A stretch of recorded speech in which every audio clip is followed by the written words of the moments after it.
Oh, give me a home where the buffalo roam, where the deer and the antelope play, where seldom is heard a discouraging word, and the skies are not cloudy all day. Home, home on the range, where the deer and the antelope play, where seldom is heard a discouraging word, and the skies are not cloudy all day. These hay meadows we look at and think, you know, they're natural. They weren't here. There's nothing but sagebrush. I mean, sagebrush grows so good here because we live in a country that probably has, what, 10, 12 inches of rain a year. You get more than that and it disappears because it can't grow in a wet climate. So they found that by building these irrigation ditches and flood irrigating them, it killed the sagebrush. Sagebrush outcompetes everything there is, you know, except you do see native grass in it, and it's a strong grass. And in some areas, you know, the taller the sagebrush, the better the ground. They bought railroad irons off the railroad that were wore out, you know, in other words, when they would replace rails on the railroads, which were the big way of communication back then in the 1800s. And by dragging those rails through that dead sagebrush, it would snap off. Behind them would come some guys with teams and these, what they called sulky rakes back then, dump rakes, and they would rake up the dead sagebrush into piles, and then they'd burn it. Anyway, they started irrigating, and you know, and all of a sudden they had a hay crop. Where seldom is heard a discouraging word, and the skies are not cloudy all day. Oh, give me. These old cowboys started cattleman's days because of the fact that the irrigating season was over. They had the cattle on the high range, and they were getting ready to cut hay. Mm-hmm. So they had a blast before that all started, before they started haying. And this was exactly why they done it too, is because it was started practically all by ranchers in the beginning, you know. Everybody has a lot of fun. It's against the law to work around here on Cattleman's Days week. Home, home on the range, where the deer and the antelope play, where seldom is heard a discouraging word, and the skies are not cloudy all day.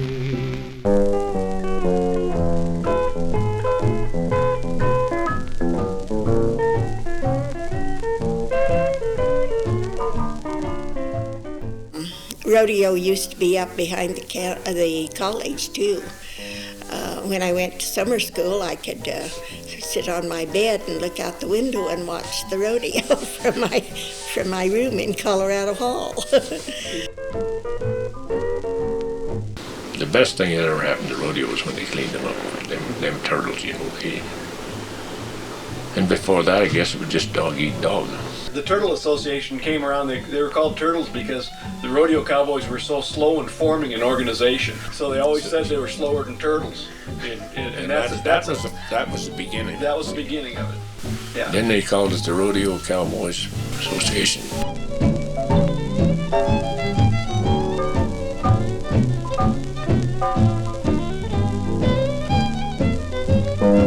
Now there was also another group called Ivan Lehman, had the square dance on horseback, and she directed it.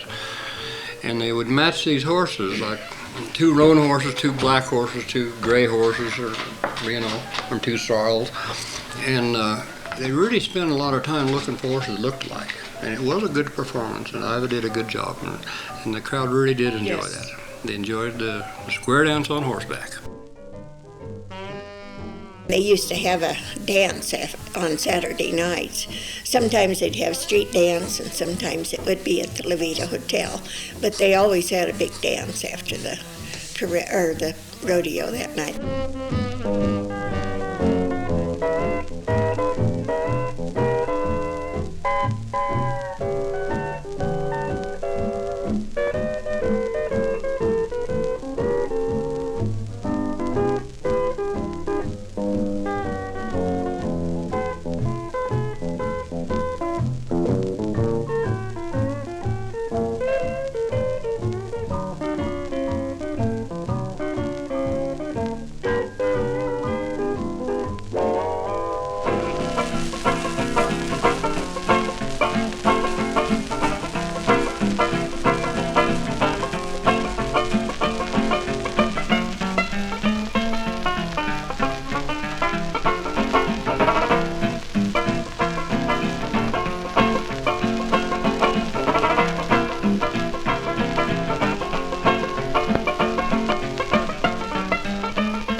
Gunnison had an all-girl drill team, and we were a horseback drill team. We were called the Eldorado Girls. And I started riding with this team when I was about 10 or 11. And later I became the leader of this group. And we were a big hit, especially with the people from the cities. And every year several people would come up to me and tell me that our performance was the highlight of the rodeo, so that made us pretty proud.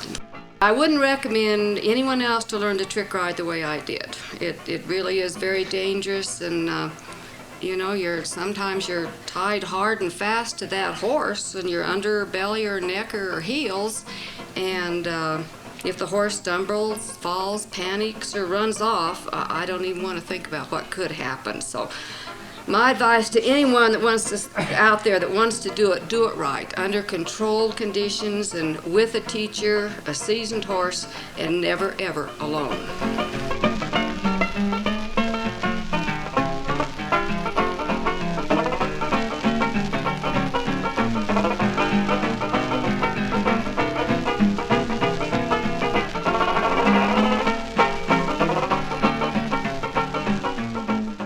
He was between 35 and 38 sometime in there when the Turtle Association was forming. The RCA and then the PRCA. Well, they used to run in all them horses out of Mergelman and out of that country out there. And they used to even to keep them herds up. Didn't Mergelman used to buy some thoroughbred studs? And just They did turn thoroughbred studs and some Morgan studs too, I think. Yeah. Yes, they did. And they'd turn them out there just to keep the quality of the herd up. And they were pretty good. Right. But you see, when the Turtle Association started to form, and they'd run those horses in and any of the rank horses that the ranchers had that they couldn't do nothing with. They put them in the buck and string. Right, they well, did. about between 35 and 38, what we're finding out is the cowboys refused to get on them anymore because they didn't want to get killed. Yeah. And that's Makes sense. and that's what separated. See, the stock growers we're putting on the rodeo up till then, and that's when the rodeo committee came out of the Stock Growers Association because they had to then hire a stock contractor to bring because the cowboys wouldn't ride unless they had a professional stock contractor. Then we had to find the bucking stock for the amateurs because the stock contractor was his contract ready is to furnish the livestock for the professional. We would go on our July ride, the 5th day of July, finish ride, and then we'd have to bring the bucking horses to town. And we would trail them at McCabe's, and the next day run them up the highway to the rodeo grounds. Well, next thing we had to do is find out they'd buck, so we all tried them out. And we would ride 3 or 4 bucking horses apiece the day before the show, and quite often we would get bucked off. So the day of the show come, we were so sore and stiff we couldn't ride anything anyway. So it really wasn't practice, but most of those horses did buck. In fact, we brought in 9 gray geldings that belonged to Lewis Salmon and Powderhorn. And they had one that everybody thought was really going to be tough, and so they decided I should try him out, and he never bucked his jump. But the other 8 ended up in Gene Autry's bucking string.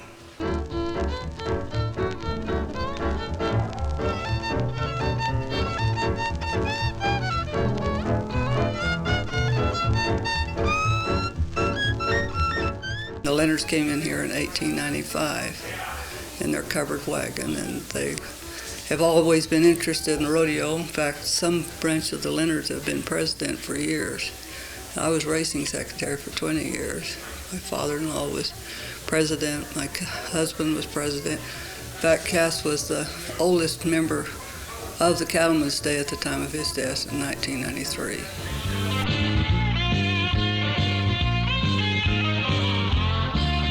All these bulls are terrible. I don't know.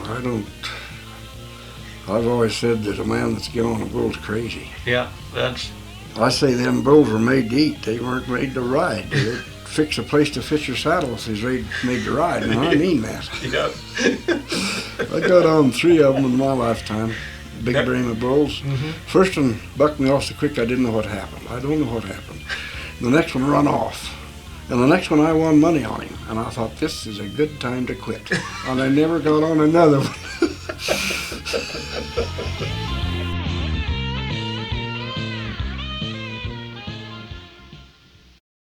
You know, there's 10, 12 people on this committee now that work on this year round. It's no. I know they do. It's no longer just Right. the month before the rodeo. Let's start thinking about it. I mean, it's a year round. you know, Well, that's why almost a it's second. good. It's getting to be almost a second job for No, a lot of folks. I know a lot of people that work all the time on it, and that's the reason it's so good. And I really think I think for audience appeal, they've worked on that thing, and these people just go nuts in the stand over it. You guys laid the groundwork for all this. In fact, when we started going to these conventions out there about 5-6 years ago now, the statistics show the average lifespan of a committee member is 5 to 6 years. And here we had Lawrence and Phil Albright arguing, you know, that one had missed a year during Korea and the other missed a year during World War II, you know. And so I think back on the tradition that Cattleman's Days got, you know, and like you say, it makes you stop and almost take your hat off. And I've been hooked up with that rodeo for 58 years out on the board. And we couldn't have a rodeo like we're having without the cooperation and the help of our community.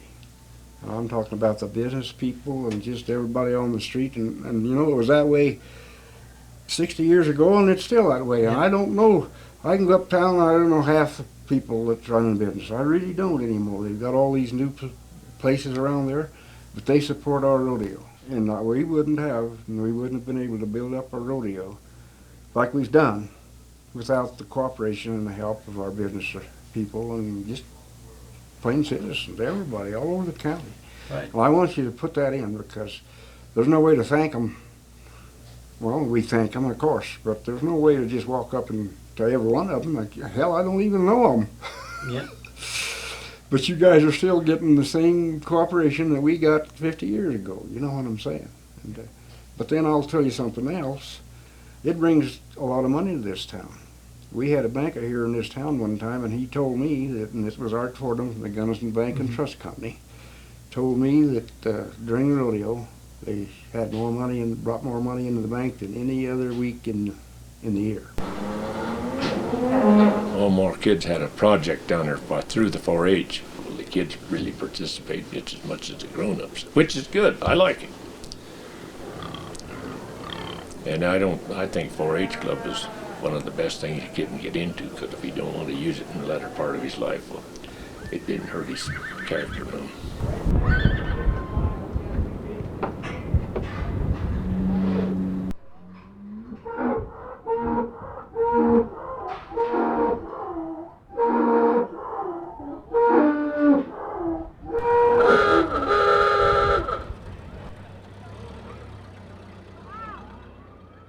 Like you say, it used to be a one-day deal. We'll be 10 days this year.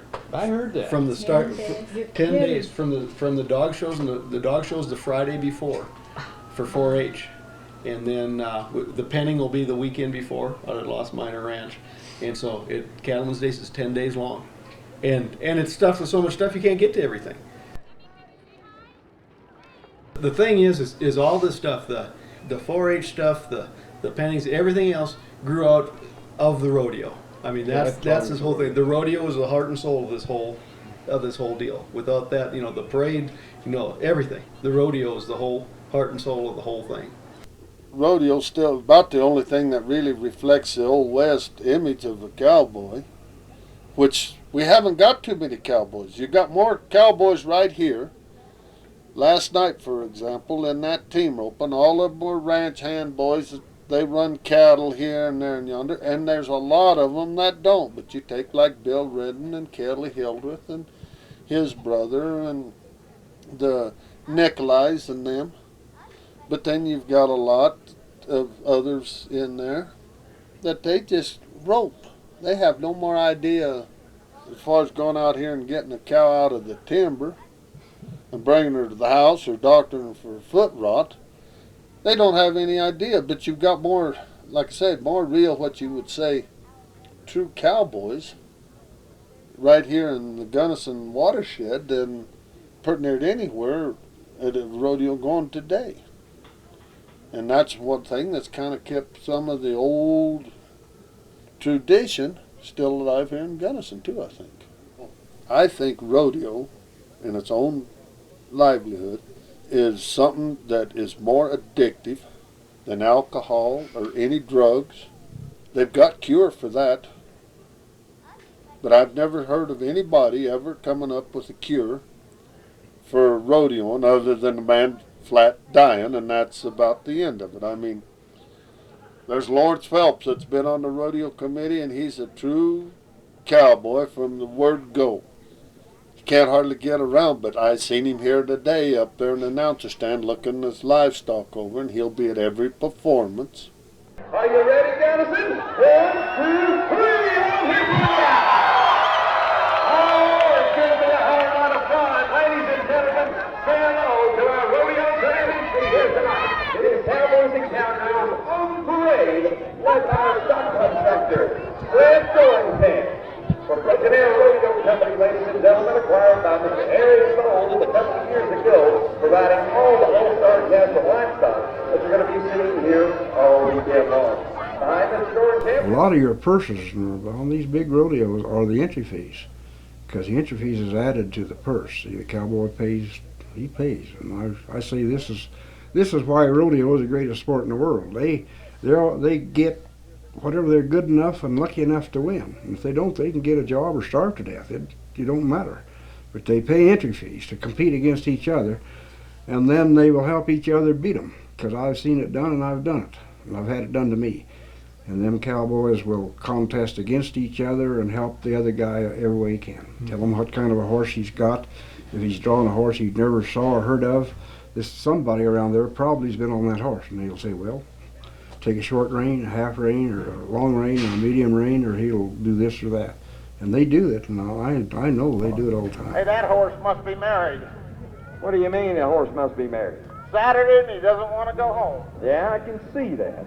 Ladies and gentlemen, how about a nice hand from a good friend from North Platte, Nebraska, Barry Boom Boom Johnson. Fritz, are we getting close? Let's have our 250 onto the track, please. 250 onto the track, please. The biggest event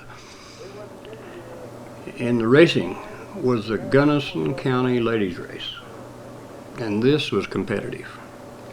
Well, my older sister Viola was riding our horse, Tony, because she had, she started out on him, and my other sister Mildred was a very good rider also, so she would ride for other ranchers. There's a family north of town that owned the pasture where Walmart is today. His name was Anderson. George Anderson. George I rode Anderson. his. And you I rode his horse. horse, Yellow Gold. He'd always get one of the Phelps girls to ride his horse and try to beat our horse.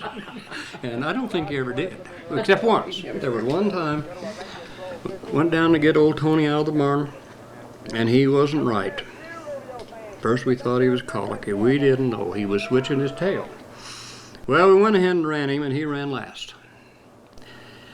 And when it was pretty hard for Viola to take. She never carried a whip. She never carried a bat. She never carried anything. But she was last. When she got off the horse, my dad got to looking around, and somebody had put a straight pin in the end of his tail, so he would be uncomfortable and wouldn't run. Well, he didn't run. I'm glad that my dad never did find out who did that. But that's when I realized how cutthroat competition really was. The horses are loaded for our first race of the afternoon.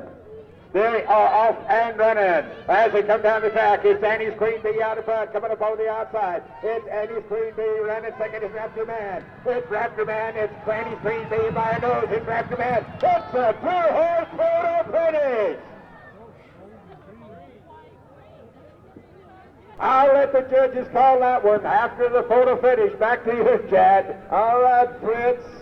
Let's go now to contestant number 259. Ladies and gentlemen, in no other professional sport will you see the camaraderie that goes on in professional rodeo here today. And I'll tell you what, when my son grows up, I hope he wants to be a cowboy too.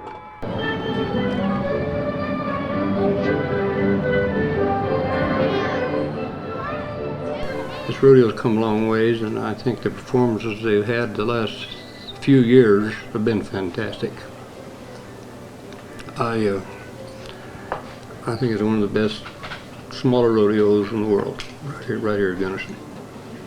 It was a little sad when the last bronc went out and it's time to go home and go to work, and we weren't going to see each other much, the ranchers, until the cattle were brought in October. Had to get ready for the haying and But that was our last big powwow before we had to go to work.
See them tumbling down, pledging their love to the ground. Lonely but free I'll be found, drifting along with the tumbling tumbleweeds. Cares of the past are behind, nowhere to go but I'll find just where the trail will wind, drifting along with the tumbling tumbleweeds. I know when night is gone that a new was born at dawn. I'll keep rolling along,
Cattleman's Days, Gunnison's Fair and Rodeo, also Colorado's oldest continuous running rodeo.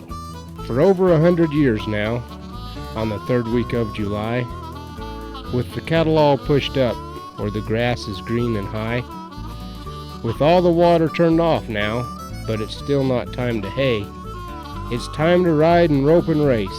Yes, it's time for Cattleman's Days. It's time for kids to show their steers, their horses or their goats. All winter they've fed and trained them, and groomed their coats. It's time to get together with old friends you seldom see, ranchers or business people, or even family. So put on your pink shirt and gold cufflinks, just like Lawrence Phelps told me. Then go stand on a street corner and see what there is to see.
We'll take him down to the rodeo grounds and he'll get weighed and see what class he's going to be in according to his weight, and then we'll go over to and tie him up, and he'll stay down there until we show him. And then after we get done showing him and placing him, we'll go to the sale on Saturday night, and whoever buys him, they'll either pay me or pay the 4-H council, and they'll on Sunday morning they'll put him on a truck and ship him to Cedar Edge where he gets butchered. And that's pretty much the end of it.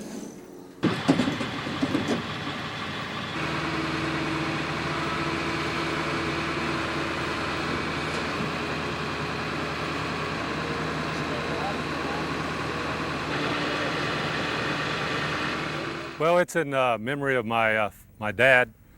He passed away in '92, and he spent a lot of time at Cattleman's Days. When he was a kid, he remembers coming down and help building the racetrack. They'd bring dirt down, all the ranchers would get together, so he remembers as a kid doing that. And then he was in charge of the horse racing for several years, and then president of the Cattleman's Day Association and stuff. And then he was killed on a freak horse accident. So this was something that, with the contributions and stuff we got from the people after he died, that we thought we needed something down here to remember him by. So then we decided to put that money towards building this gate to the rodeo grounds.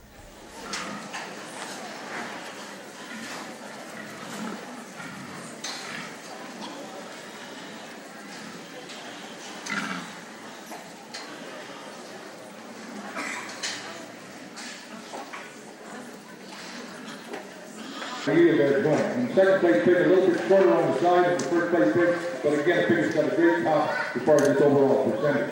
The fourth place, or third place pig that I got here, the blue butt, a pig that you really like is ham on this pig, but when you really get to analyzing down the top, one part has a topping, he's a little bit weightier through the middle of the other two, and therefore that's why he's down in third place. The fourth place pig is your cross pig, don't quite have the cutability point, we have the top three, but the pig has got a tremendous length of size, not quite the percentage and long. The blue butt that I have in fifth place kind of resembles the fourth place pig, which is just a little racy up to the front end, but yet has a tremendous amount of percentage in hand. The secretary tree kind of resembles that tree. Let's give these young people a round of applause. Ready? Thanks, guys.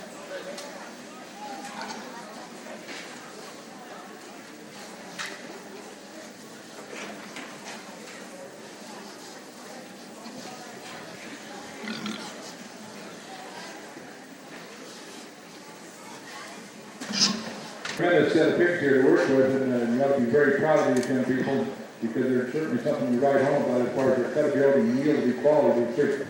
I'm going to start in first place in class with this picture right here. You just got a look at the top painting, my second place here. Picture's got a tremendous top painting. You like the percentage camera line. You also like the scouting to this picture. I really like the bone ring and everything about it. Of course, you've got to have bone to hang muscle. Raymond Ray, the president of the Gunnison Roping Club, has a few announcements he'd like to make and a couple of presentations, and then we'll get started with the team roping auction, and we'll actually start with the barrel racing auction. But come on down this way so you can hear the PA once we get started with the auction itself. But first off, I'd like to welcome everybody here, and thanks for coming and all the support that you're giving this team roping that we put on here every year. I think it's a great deal for all of our team ropers, of course you, our audience, and all of our barrel racers also. For those of you that buy a team in the auction, okay, it's a contest that we came up with, and it's a time contest. The first round of the roping, we had set a time of 10 seconds flat, okay?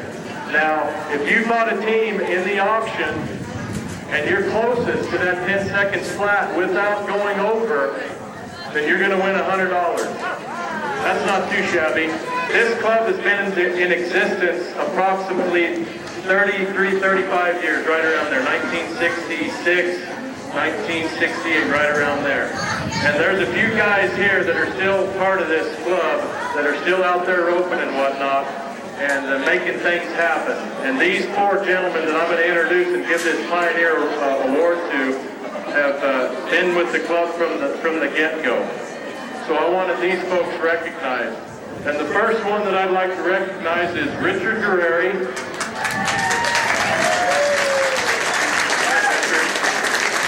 Give these guys a big hand too, because they've been around a long time.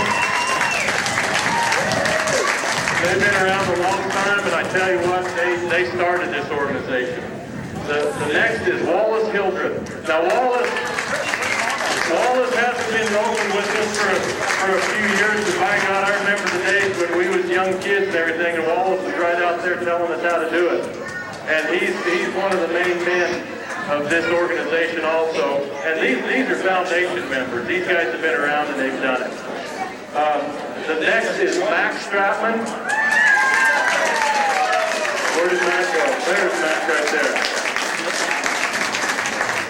Max Stratman, he's our hay man too. He supplies us with all our hay and everything too. And he doesn't just stand around there and say, hey, load the truck. He's right there loading with us and everything. But thanks to Max. And Jack Steenbergen. Where's Jack at? Jack Steenbergen is right out in front there in the black on the board. I'm embarrassing all these guys too, and that's okay. That's okay. They've never been recognized in the past, and I think this is a great opportunity with the 100-year anniversary of Cattleman Days and everything.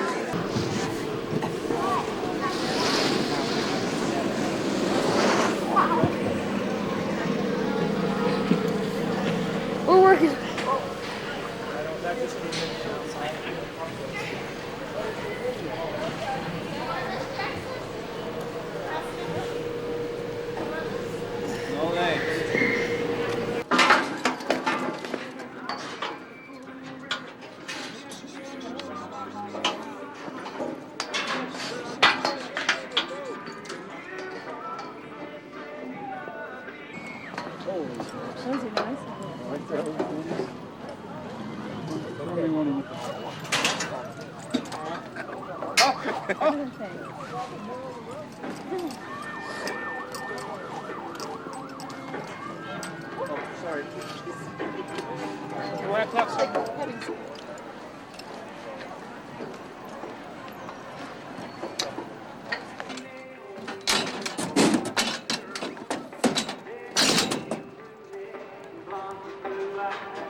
Dingo, we're gonna run some barrels. What do you think? What do you think, buddy? I need to get him hyper, as we ain't gonna make a run.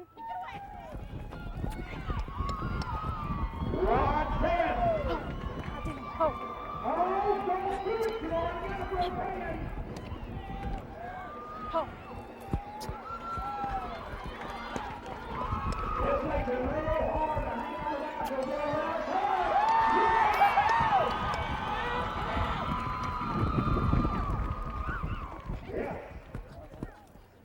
We're okay. A 1987. Keep it in second place. Well, I just think about just how I'm going to go out there and catch. It's pretty much reaction, instinct. You don't have to think about it too much. Just got to be able to correct yourself, I guess. Katie's almost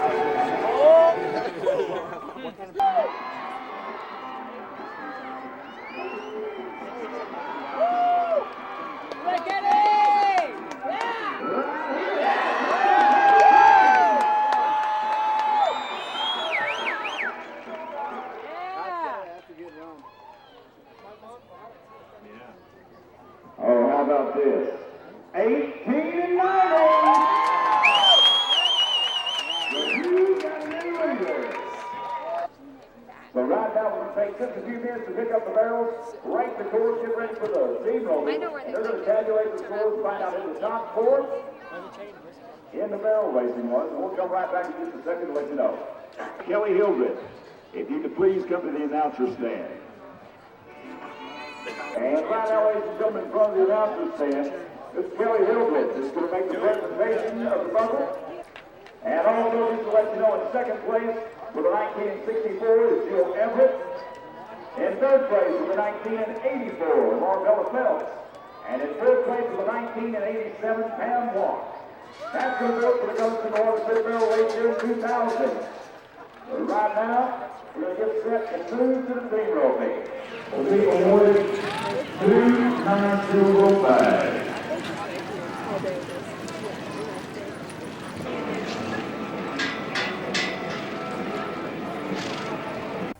We're due, Coop.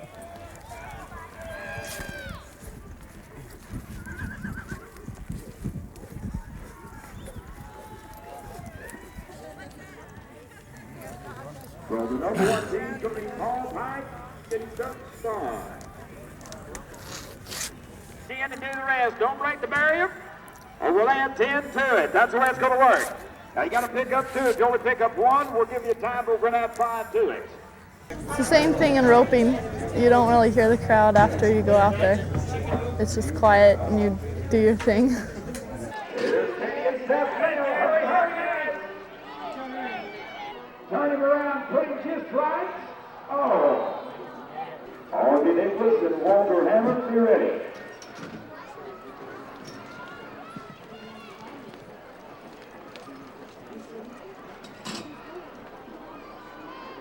What a left turn. Yep.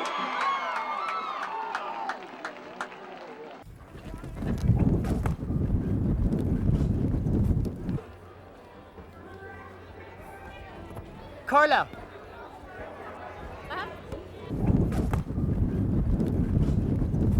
Next we're going to team number 30, Kelly Hildreth and Steve Winnery.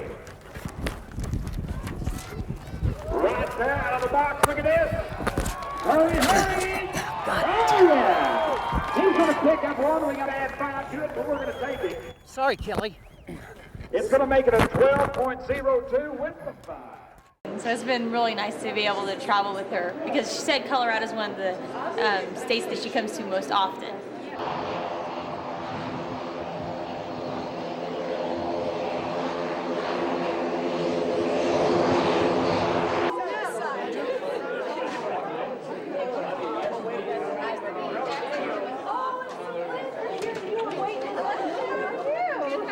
The Colorado pageant is really involved because we have a preliminary pageant in April, and that's where anyone can try out. You don't have to be a state title holder. And we had 10 girls, and then we changed, and then in July, the 1st through the 4th, they cut it down to 5 or 6 girls, and they competed. And we did things such as personality, horsemanship interviews, horsemanship riding, impromptu questions, modeling, speech, and a variety of things such as eating with the judges and talking with the judges and signing autographs. National competition is held in Las Vegas, Nevada during the National Finals Rodeo, and it's 8 days long and a lot of intense speaking and interviews, as well as physical horsemanship, actually riding. And they really test your knowledge on rodeo as well as how you get up and quote talk. 51 points for Dave Hoffman. 71's going to start off the rest of the field.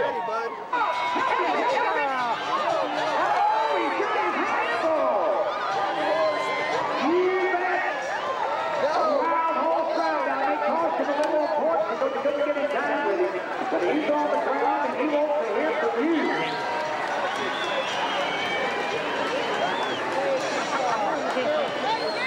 Skip back to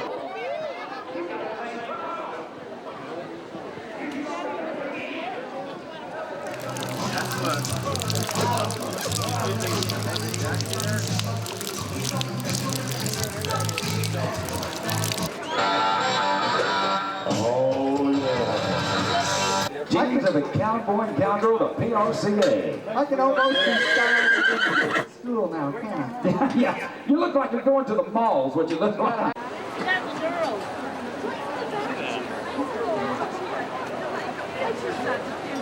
So as we wait for the pack horse racers to get ready, we're going to keep moving with the camp of Roswell, seat 17. This is unheard of. This weather is ridiculous. Not as much fun as we're getting in my sleeping bag. Oh my God.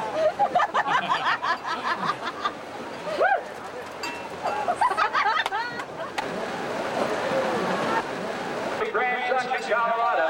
You see the barrier spread, just past the neck rope around the calf. That's the starting point.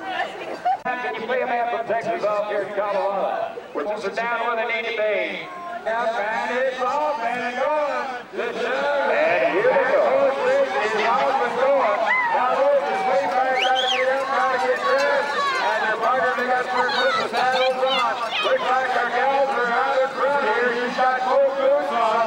Look out, on the other side there. He's having an awful time with Parker and Jack. Don't know what to do down here. He back, four back saddles on. I'm ready to go. Well, this one. Standing still. They are up and running, but they haven't got it tied down yet. Here's where your kid get Western. As they go through, he's got to get that tie off. That's good, Bruin, it's good. Hurry up, here we go.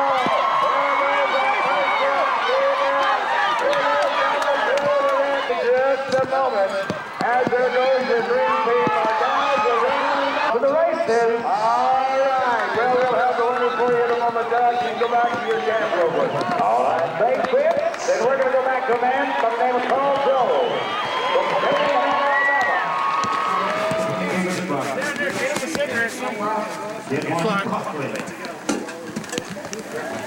Here comes a man from North Platte, Nebraska, Mark Ward. Schoolboys Bull. Now here's another great kid, bro. He's going to be down the first. I know.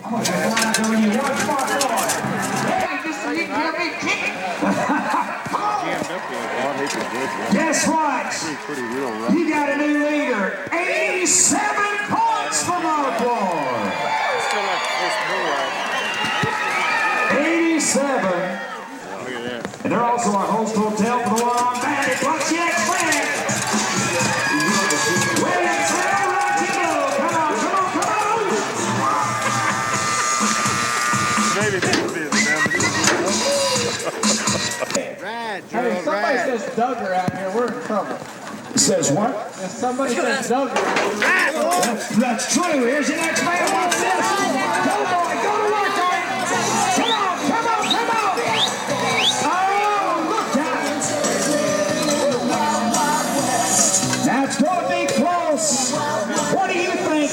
Did he make it? I guess I had better luck more night. I just couldn't get over in front of him. That hump was in my way. Yeah, he kept carrying out. I mean, you know how like when I start off in the box, I like to get over in front of him. When he came out, he Hey, don't flip it up. Get ready, Mariah. Just fold it. Yeah, there you go. Section A. Well, like I mean that hump was in my way because I like to get over and get a bind down on my leg. Just get good. Oh wait, I got another one.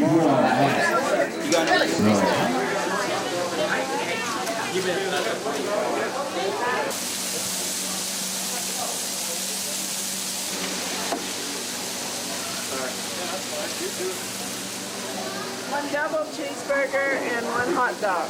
I need a diet Sprite, please. Sprite. A Dr. Pepper. And I think I need a hot dog. Okay. We get practice on here.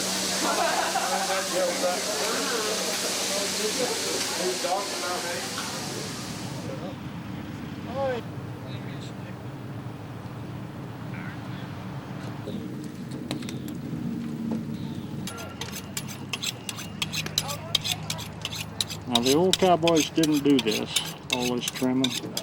They felt pretty lucky to get whatever.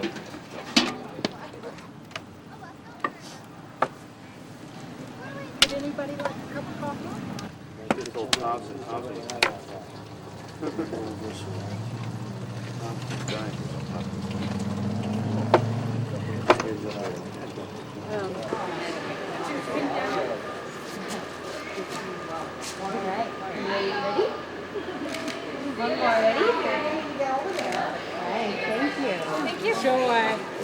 I'm Faye Phelps Vader. Actually, I was just a representative for the Cattleman's Day. They called me the Gunnison Queen is what they called me. And for about, probably 3 or 4 years in the late 40s, I always was tried to be a role model for the younger, for the younger girls and try to get across to them if they wanted to do something, do it, go for it. And there's a lot of them. They're not only queens, and they're real good hands. They can ride horses, they can rope, and they can punch cows, and they do it all. So I'm really proud of that. I'd like to think that I was an example for them. We're Cattleman's Day Queen 1988 and 1981. You weren't even born there, were you? Barely. Okay, yeah. We can congratulate you. I can't take it because I'm like. Oh, you guys. Sharon. You guys. Will you take it? Pam's a pig leg. Jill, come in. I'm getting in just for you being rude. Yeah. We're like zombies. Are you guys having a good time? Sally, you taking one too? Cool. Thank you. You throw the dirt. Elisa, that. I do want to say that I have, 8 nieces that were either queen, the Cattleman's Day queen or attendants. And they're all going to be here with me to celebrate this 100th. And I think that's really neat. Look at the cousin. Jeez. Hey, come on, guys. Cowboy attitude. Let's do one with the cowboy attitude. Okay. Come on, cowboy attitude. Right. Cowboy attitude. I can't. Because it's chronologically wrong.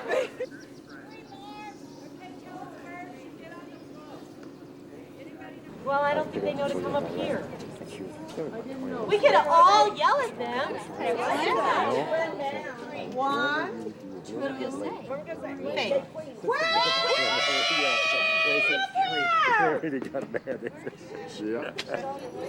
I hate to take them without them. The napkin.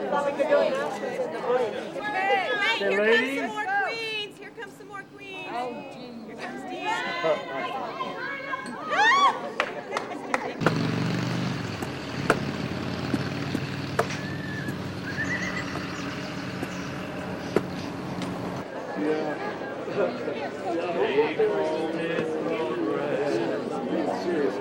Here you go. You're welcome.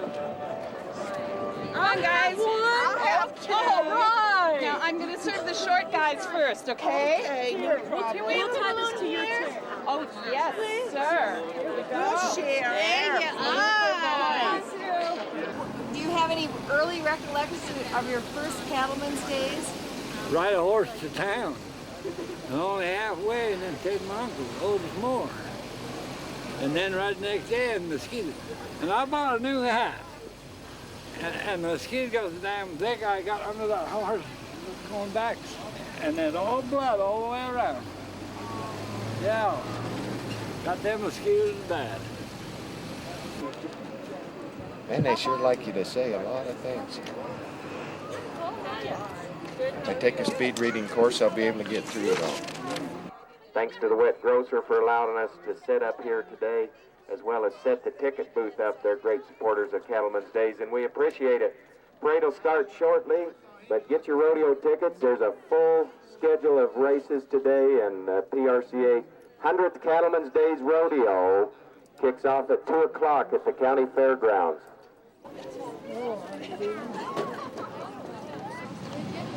St. Peter's. Is that St. Peter's Youth Group? Yes. They should have got an entry in if they want it red.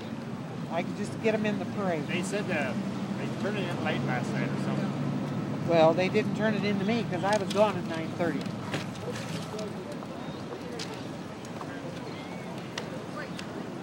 I'm sure you want my bottom. They've picked the float winners. I got to go get them and get them to the judges, or to the announcers. All right. And we're about to start. We're going to be on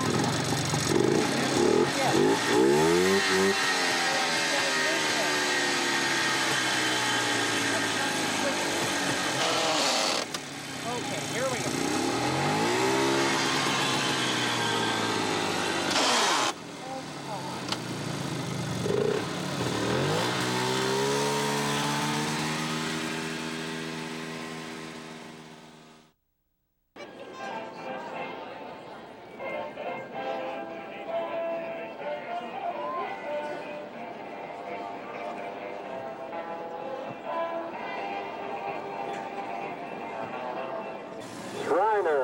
Shrine Club making an appearance in our Cattleman's Days Parade, featuring the Shrine Clowns.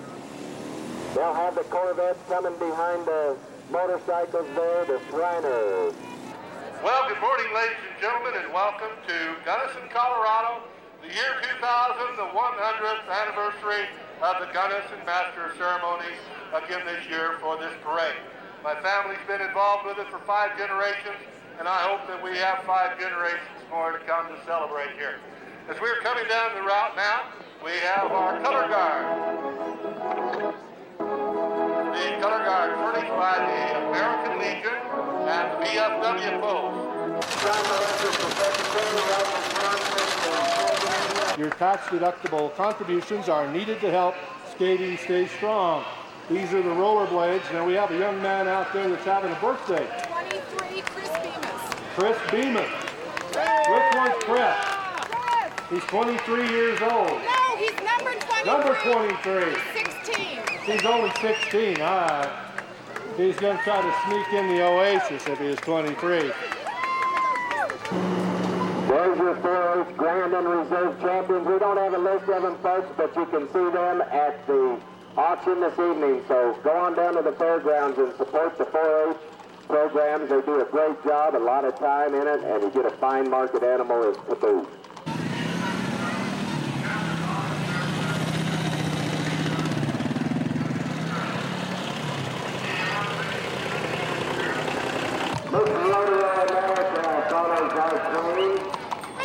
And Miss Rodeo Colorado. Jimmy Boy, Chris Campbell, yeah, there we go, Tony Campbell, Alex Campbell, Chicken Ashley, Jerry Coleman, College Trainer, Glenn Albright, Tony Albright, Sharon Albright, Diane Foster, Alyssa Funster, George Jordan, Glenn, Mr. Hayner, Grady Hanson, Katie Hanson, John Harris, Cody Harborn, Barbara, Liz Grace, Christina Hilgert, Miss Lydia Hollenbeck, Linda Holloway, they're still coming, open. Celebrating Western tradition since 1900. That's the Elks Lady. Woo! Yeah! Life is gonna be an MTM too, no matter what the weather.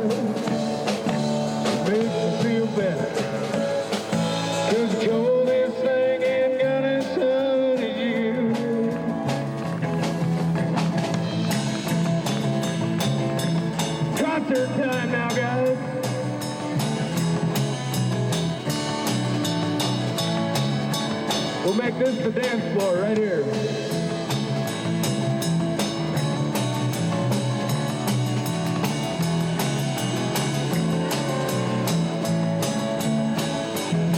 Well, you should donate your body to science. Think of all the good that they could do.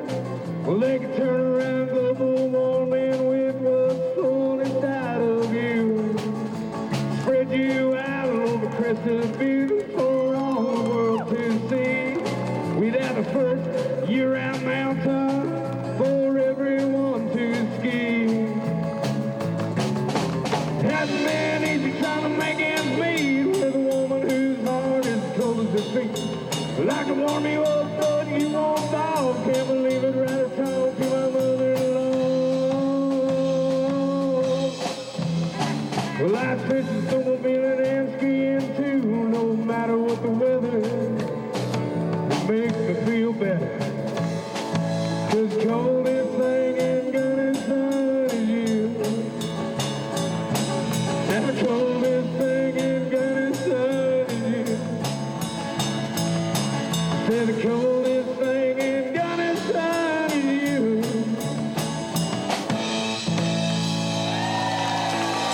Thank you. We're going to be at the Coach Light tonight. We're Fossil Ridge, Gunnison's own Fossil Ridge.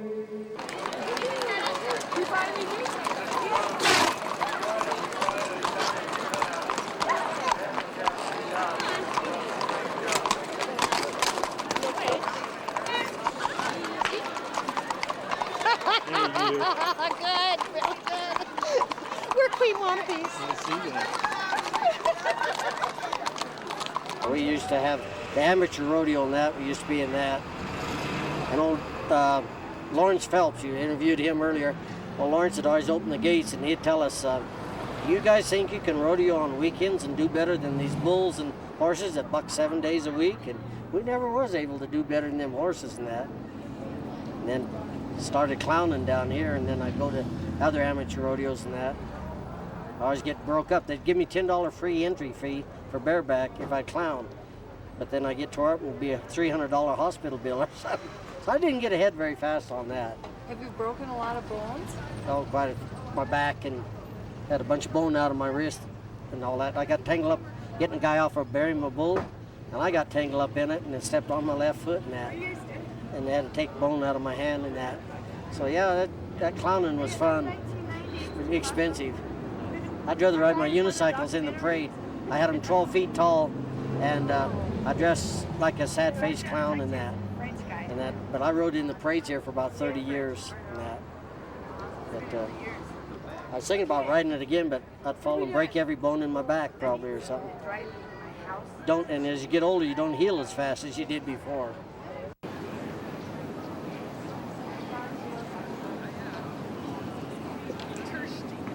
Oh, it's all beef. This is Cattleman's days, absolutely. No chicken today, Yeah, good beef and beans and coleslaw, rolls and lemonade.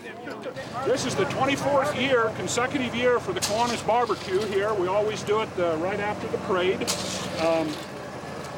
We've never been rained out in all of our 24, just hold your cup still and I'll refill it. We always do beef barbecue. And the local Kiwanis Club, as I said, did it, or does it every year. We serve about 800 people every year. This year may be I'll just pour it in there. Okay. This year may be a record breaker for us. It looks like we're really going. I'm just about out of ice, but the food looks like it's holding up real well.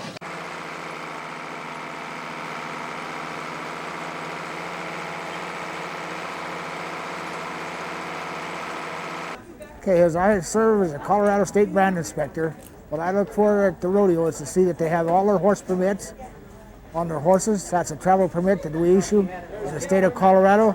That's good for the life of the horse as long as you own the horse.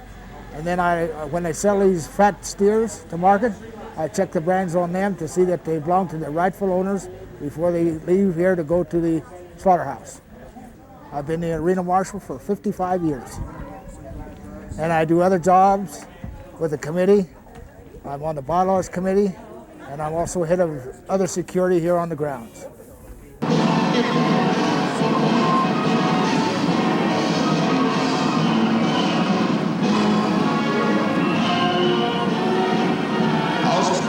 Butcher and Boyd Grocer.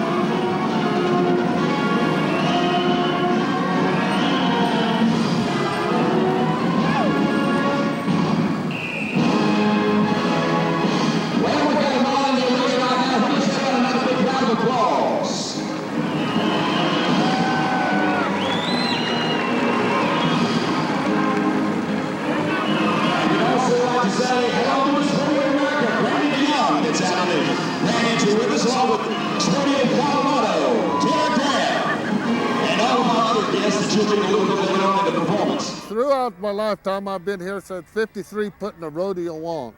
The first time I come here, I was 7 years old with my father and another stock contractor from Alden, Kansas by the name of Paul Long. Then my dad and I in '53 bought a rodeo contractor out at Atwood, Colorado. And since then, we'd had the rodeo until the last 6 years, which we have sold out. My dad passed away 8 years ago. But I've been involved with it all except in 1962 while I was in Uncle Sam's services for a while. But ever since then, I've been here either as a stock contractor or working the rodeo. Mine is a shoot boss, buck and shoot and timed event boss. I run the rope and shoot, letting the cattle in, necking them and opening the gates, and then getting the cowboys in and out up here and seeing to them that the right guys are on the right horses and letting the announcer know who's up next. I'll tell you, it's a year-round job, and they have worked their hearts out. And I know this, that John Malensic, here several years ago, he said, you know, I'm going to stay in as a secretary for a while until the 100th. Then he said, we're going to have the biggest paper-burning party that you ever seen. But my wife was secretary in it and has for several years, and we told him, you don't want to do that. You've got historical papers that there is very, very few places that can go back and say, look, we've done this for this number of years. Joni Phillips? The problem was up there somewhere, I think, but maybe I didn't scratch it off. Oh, I just have it right here, so. Yeah.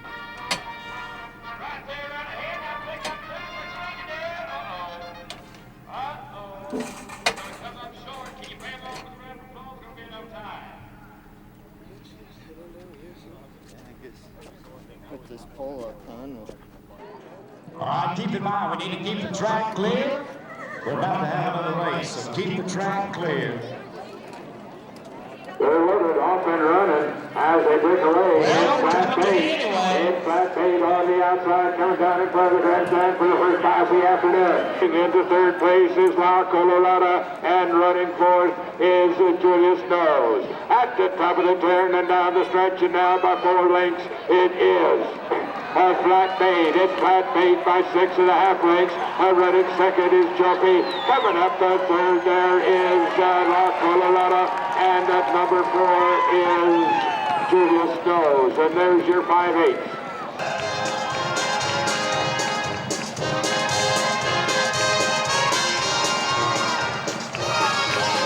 Oh, nice, nice. Right there, where you want to help? Come on, come on.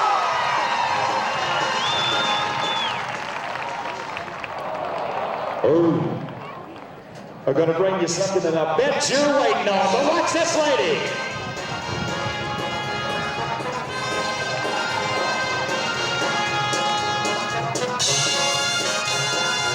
Oh, yeah, come on. She's checking hard and close. Yes, yes.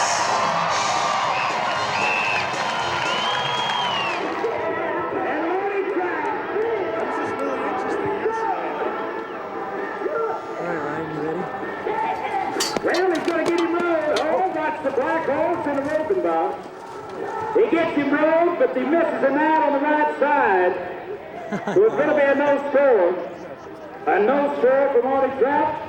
And right now, if you could pay him off with a round of applause, we would appreciate it.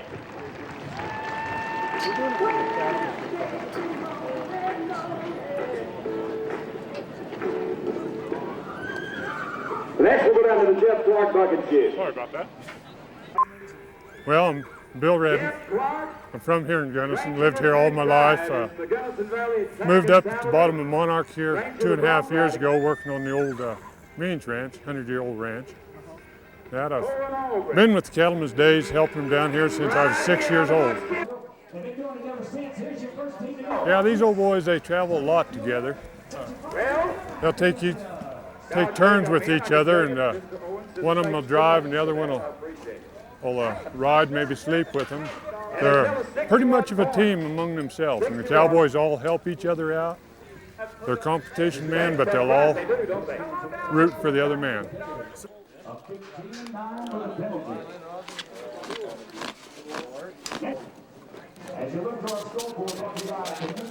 It's real serious. They don't party no more.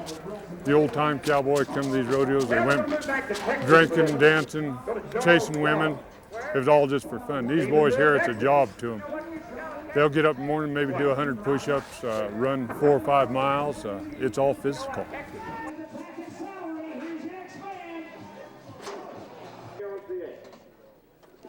Each cowboy draws a steer by the number, or a calf. They have to come in a certain order, and it's called the luck of the draw. If they get a good steer, they can do good. If they get a steer that sets up as it comes out of the chute or that, and they fly by him, it's all over, you know. So if they don't draw a good one, they don't make nothing. They watch videos. They've got little notebooks they pack with them with the horse or the bull's number on it that'll tell them in that book what each animal will do, which way he'll go when he comes out of the chute. It all works good until one animal decides one day to change his pattern, which is pretty common. They can change it pretty fast in here on them. It used to be they'd get them from the ranches. It was just old spoiled ranch horses or something that they might have been, a lot of times the roping horses all of a sudden go bad and start bucking, so they put them in the bucking string. Now they come out of mares and studs that are known for their bucking, and they're raised just like any other horse. That's just what they're raised for. And that there's a lot of colts over there behind the chute that'll be here in 2 or 3 years bucking in this string. It's bred into them. It's in their genes to buck.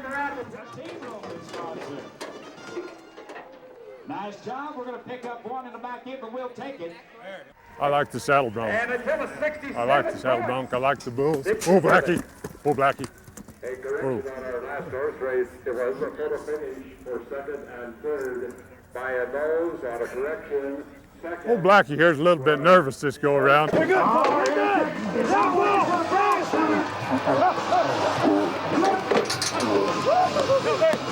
It's been a very good business for our family. We've been in it over 50 years, and my father, of course, is the main nucleus, and then all of us children have different operations throughout Canada and the United States.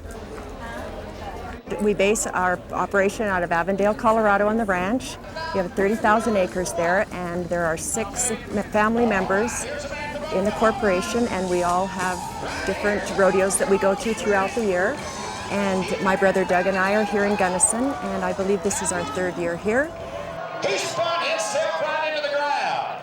I travel all over. I buy bucking horses all over North America and Canada and Montana, the Dakotas. And several of them were here for this rodeo. This is 100th anniversary, and I wanted to make it as good as I could. Well, I load the horses in and flank them myself, and talk to the cowboys and try and tell them the rein, the measurement, because I've watched them. I'm the only one that knows them.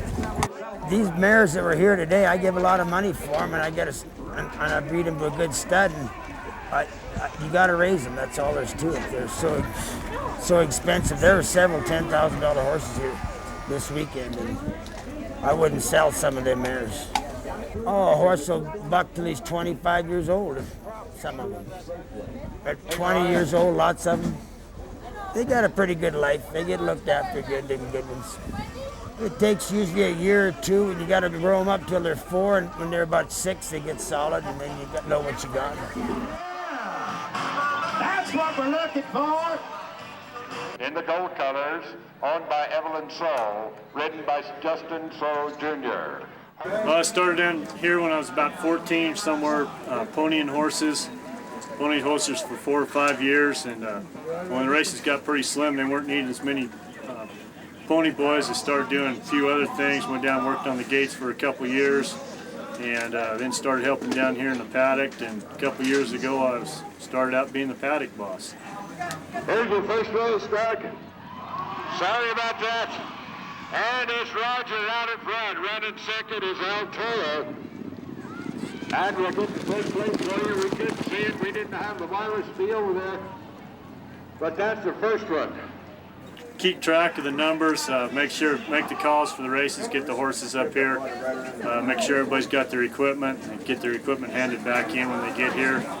A lot of times we have the owners of the horses or something, if they have a problem, they come and talk to us, and then I communicate with the judges. They're up on top of the announcer's booth, the crow's nest, if they got any problems.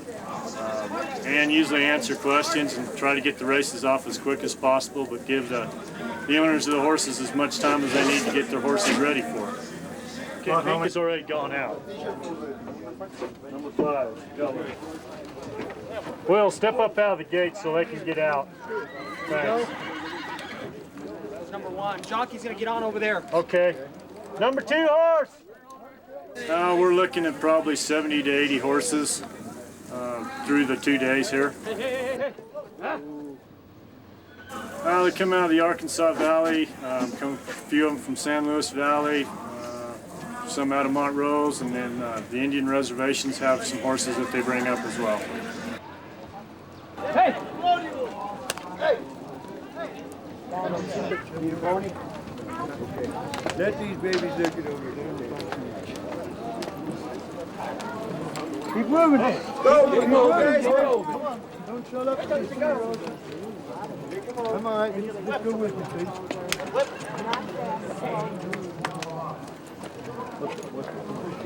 Aquí te rey de Jesús, mira.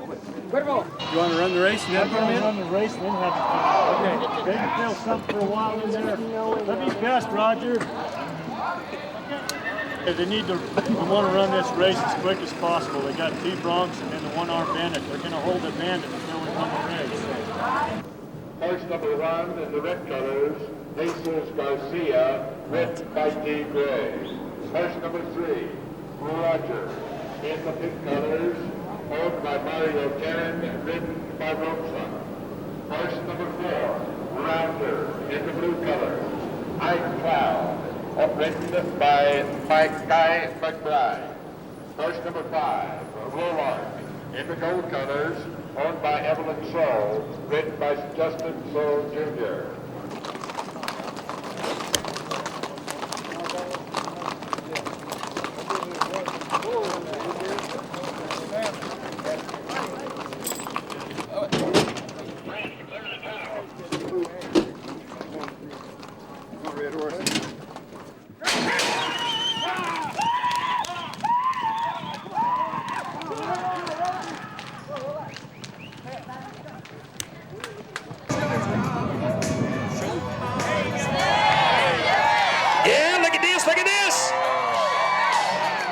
He said, I'm riding him all the way to the herd.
igualito ese güey el otro.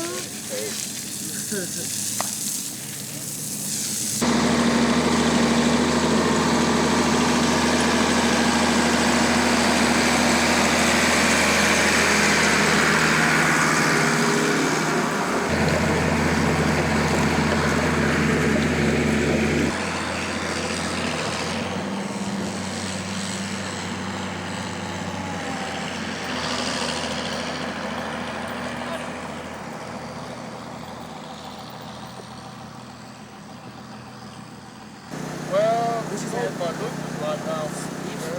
Yeah,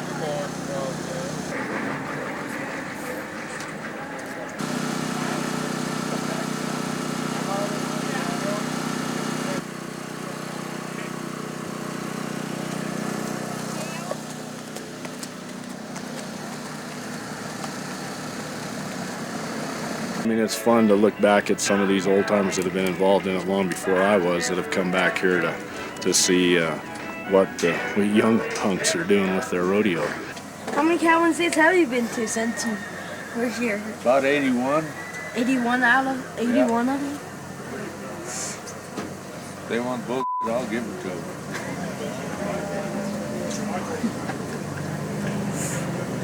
How many Cattleman's days have you been to? 81. Ever since I was big enough to go, I've missed 5 of them. I was in the Army 5 years. Outside of that, I've been to every one of them since. And Bill was one of the first wave assaults on Normandy, D-Day in June of 1944. Yeah, I never did rodeo too much, but I just happened to think in 1937 I won the saddle bronc riding out here. Just had to think of that. I never did follow the rodeo, you know, because hell, if you was on a ranch and working for your dad, you didn't have time or had the money to go. Wasn't that true of a lot of the guys around here? They rodeo mostly during Cattleman's days? Yeah, that's it. You just rodeoed once a year. You didn't get in shape and didn't get enough practice, you know. But of course, us ranch hands, we was pretty well working all the time with horses and riding and breaking colts, so we kept in pretty good shape. But they didn't have the training they have now, you know. Oh, boys, this is going to help him quick. There you go, ladies and gentlemen, give Todd Pettit, my Dodge pickup man, a round of applause. And horses are loaded for the first race of the afternoon. Your Mario 350 open. Now he's out. Most of these ranchers, if their wives were interested, they were good hands. We've had just some women on the rides who was good at hands as any man out there. I live 7 miles up north. I walk to town to dig post holes. Somebody take me home. So that was 35, 36. And some of the posts are still sitting there, and by God, I'm still sitting here.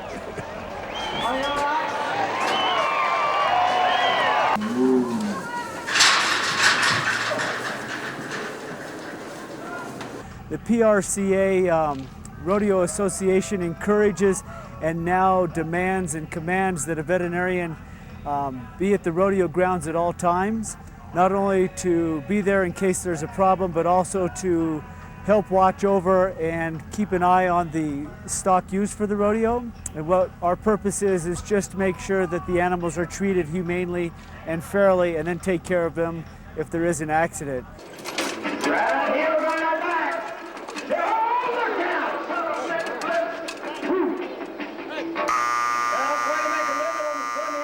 I work with bulls almost every day of my life. These bulls, the quote, mean bucking bulls, I was in the pen yesterday evaluating them. They're very gentle.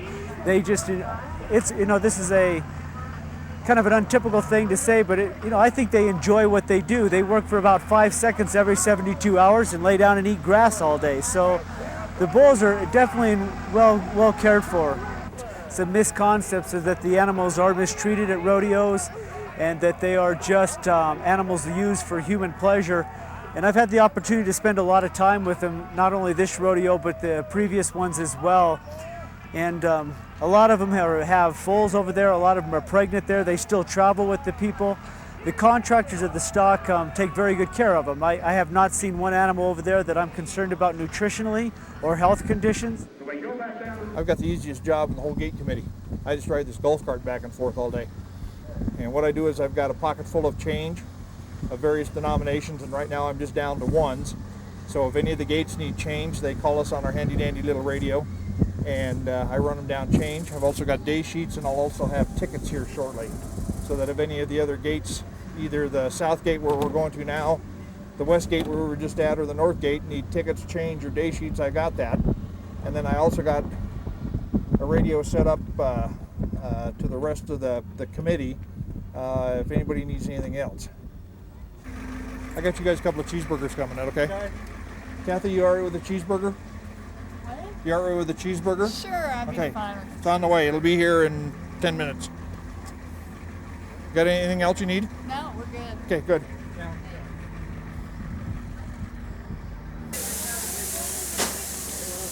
Cheeseburgers and chips. Okay. That's the North and south. Yes, ma'am. Is there any hot dogs on there? No, there's a brat. That's all right. We got brat. Oh, there is one hot dog. We don't have any. So Give him a brat. A brat? Yeah. Substitute a brat. That'll be okay.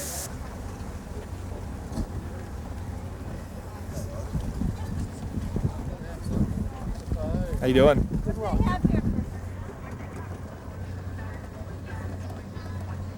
Our cheeseburgers are ordered. 10 minutes on the cheeseburgers. I'll give you some ones. There you go. $20. Thanks. Thank you. Oh, that's good. It was a great sale. I was really pleased. I don't know I'm not 100% sure what the dynamics are that makes a sale good like You know, the prices were so much better this year than they were last year. I don't understand it either. You know, I looked at the averages this morning. We were up $1 per pound on every species this year above last year. And that's a lot. It is a lot. It really is. I mean, on a beef, all of a sudden you're talking $1,200 an animal. Well, not only that, but we had twice as many animals in the sale.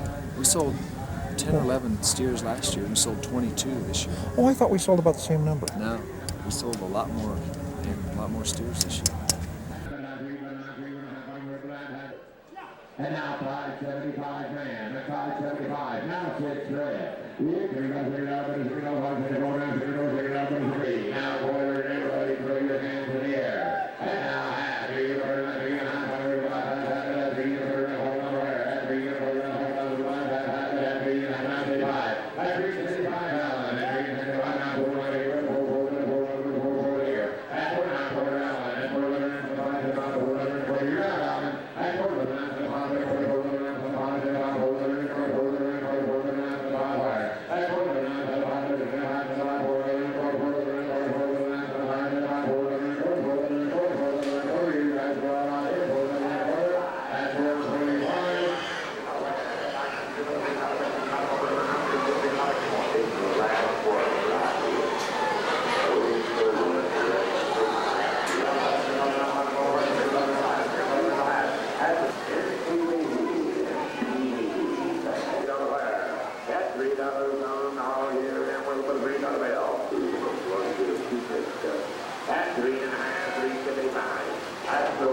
Brandy, have you met our secretary yet?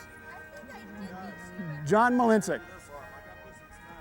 Knew all the people on the committee, and so I come down and ponied race horses for several years, and then got put on the committee because in those days, usually the rule of thumb was is you worked here 2 or 3 years, and if everything kind of worked out, then you'd be considered for a board position. Got on the board in '84 and moved up to racehorse, taking basically racehorse entries and running races, take care of the paddock, those types of things. Stayed on the race committee until 1991, at which time I became the secretary, and I had that job ever since. I'm still with that job. Was up to vice president in 1991, but then the past secretary decided that he would retire. He'd put in 35 years, and so I stepped down from vice president, took the secretary's job, and I'm still there. So we're going to do all the grand entry stuff. As soon as the grand entry's over, they're going to parade the horses.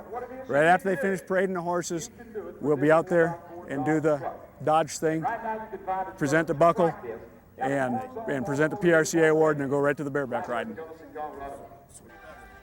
Thank you, Dan. I apologize for the beer deal. That's all right. Thank you for all the... Oh, John's shaking that way now. Now I'm starting to shake that way. I would have kept it in the cooler anyway. Oh, okay. Okay. No, so I'll just No, we won't be. In fact, things have changed. We're going to do the deal for the PRCA right after this grand entry. Margot, you'll go in, take your introduction as the attendant. Stay in line. Then Doug's going to say, and now for your 2001 Royal, your queen was Margot Panton, and you just come out of line and do another round. Okay? Melissa, have fun. Hey, Nicole, you're not going into the arena today, are you? Yeah, you have to have a long sleeve shirt on. Oh, okay. Come on, Brandy, we'll wait on you. We'll follow you.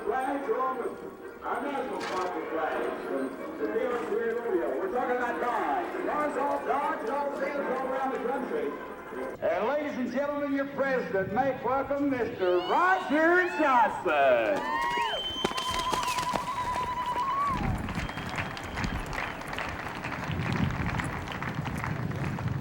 Tip your hats, boys. And now, ladies and Except you, gentlemen, John, you got a bad arm. Oh, say does that star-spangled banner yet wave o'er the land of the free and the home of the brave? You bet. Thank you, Clarence Critical, as they leave this little round of applause. And right now, ladies and gentlemen, we're going to turn it over to Fritz. Then he's going to announce the first race for you. To the sport of professional rodeo for 54 years. Congratulations, guys. Thanks a lot. Thank you, sir.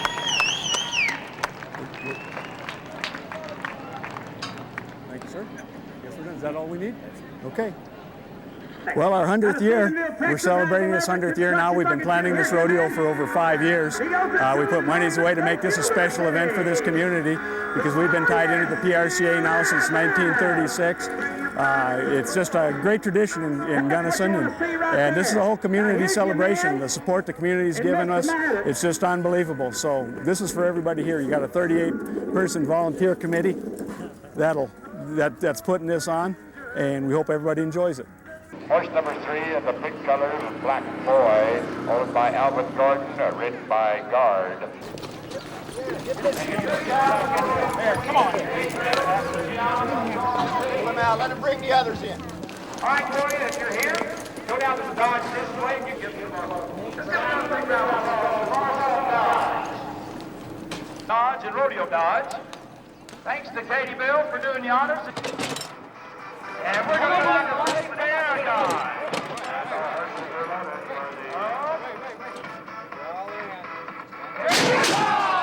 And they are off. Here comes the horse race. On your 5/8 of a mile prize in front of the grandstand. As they come down, you have a 3-horse race. On the inside is El Borracho. It's El Borracho running now by a length coming up. And here comes the first bull rider. Baracho at the top of the turn, and running second is Black Maid. Come off of the turn now into the outside. It's El Baracho by 3.5 lengths. It's El Baracho running second is Black Boy, and running coming into third place now is Bet Me. It's El Baracho.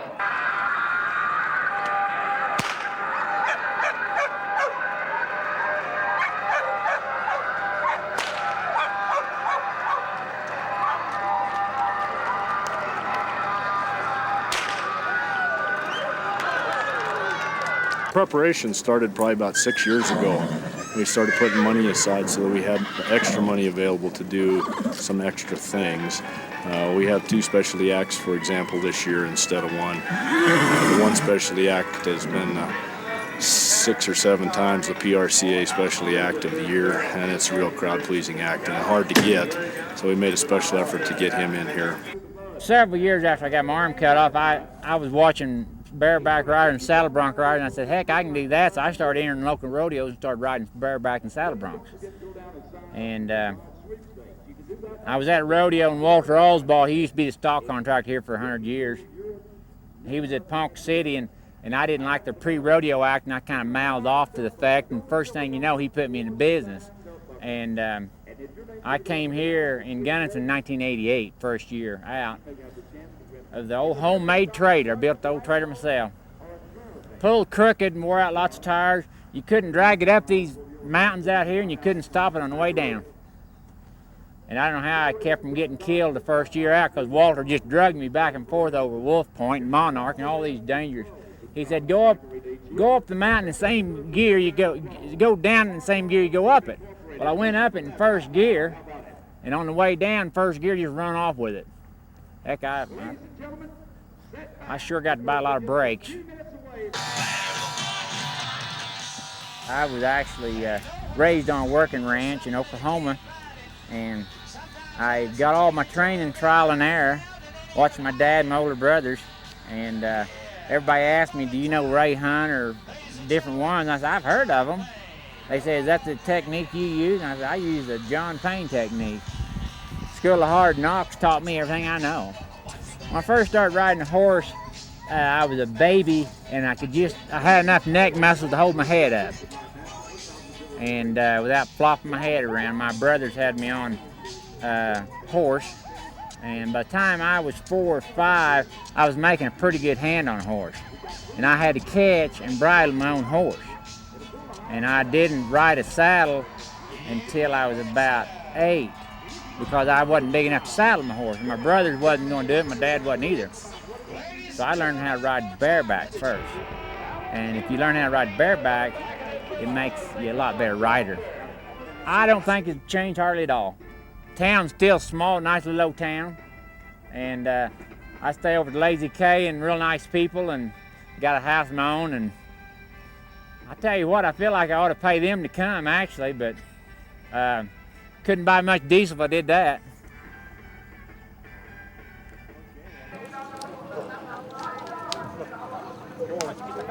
Come on, brown horse. Come on, bay horse. Come on, bay horse. Come on, bay horse. Sir, we only got a bucket. We've got 1 horse to load, you guys. Go on, red horse. Anybody get that one? Hit it. Horse is going in.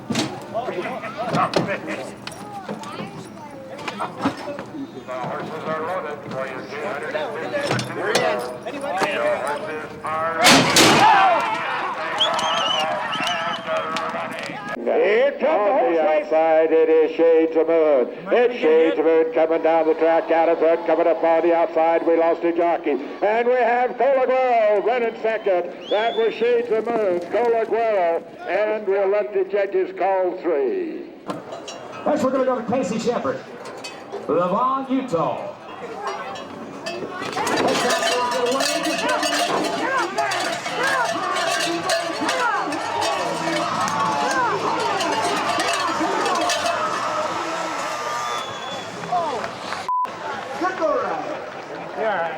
All right. So what do you think? Do you like him? If you do, let him know about it. pretty good though yesterday. Yeah, good. Get on.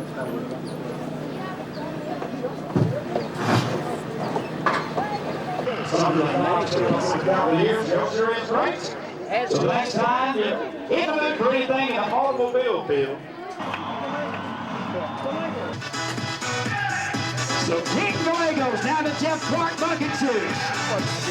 Out of Lafayette, Colorado. And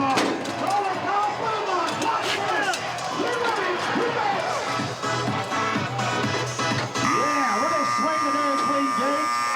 Ball. Grab a hold, man. Uh-oh. We can try it. Here comes Sonny Bonds right here.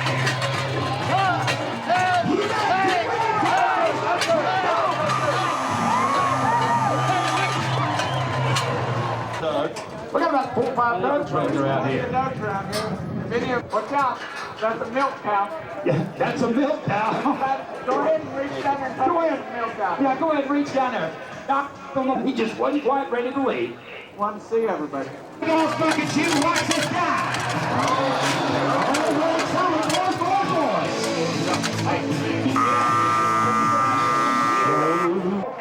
Here's the man out of Illinois.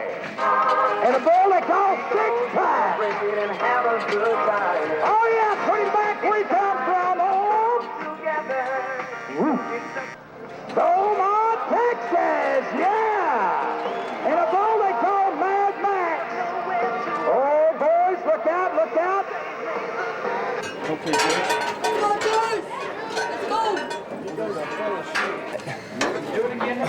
I got it, Jason. Yeah. That's right, let that go, Jason. Okay. Go ahead. Lift, Jason, lift. Lift, Jason, Hilden. Oh! And it's going to be a 75-point ride. 75.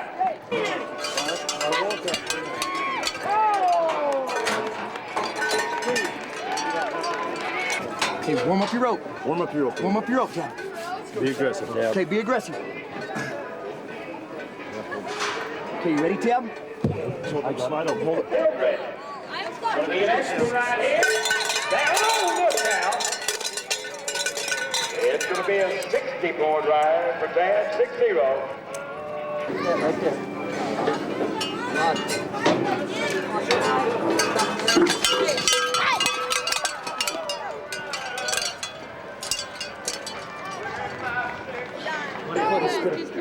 There's one more. Are we sure now? No. And the horses are about to break.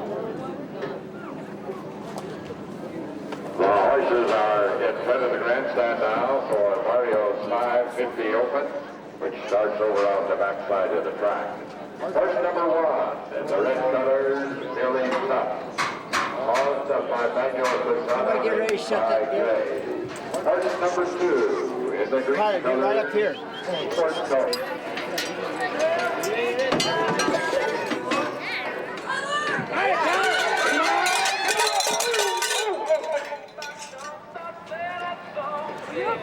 Give Tyler a round of applause. As they come into the turn, it's becoming a four-horse race. And down the stretch they come here.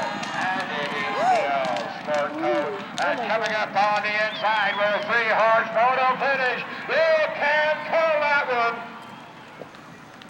Ladies and gentlemen, that's going to wrap it up for the 100th anniversary of the Gunnison Cattleman Days. Thanks so much for coming out. We'll see you next year. Good night, everybody.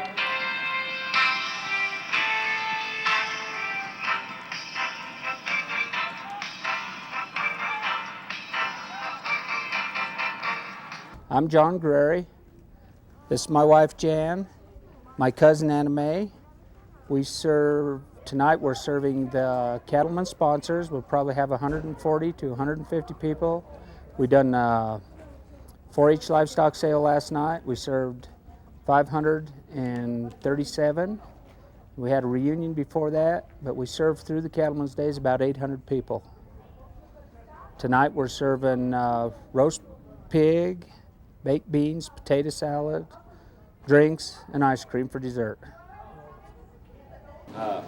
Every one of you treated me like I was just kind of an extended part of your family, and I certainly do appreciate it. You have a great thing going here. For 100 years, you got to be doing something right. And every night I try to talk about, how the businesses came together and kind of put aside, what they were trying to do as far as make money in town, and they all come together to make Cattleman's Days work, and you do a great job at it. I appreciate all your hospitality, and I certainly wish I could come back. Thank you. Echo what Doug said. It's been great being here. You guys have wonderful hospitality and had super rodeo, super crowds. And if you've been doing it for 100 years, like I said, you got to do something right to do it that long. Thank you. Like these gentlemen.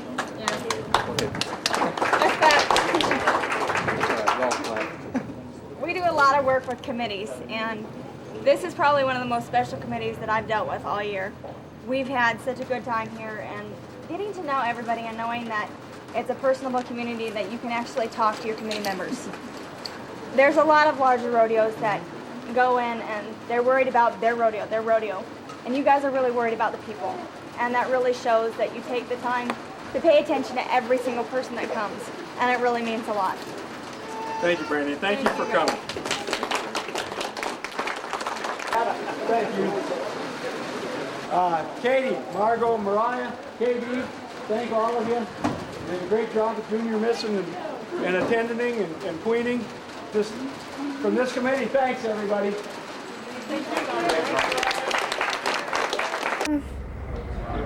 It's about I can't do it.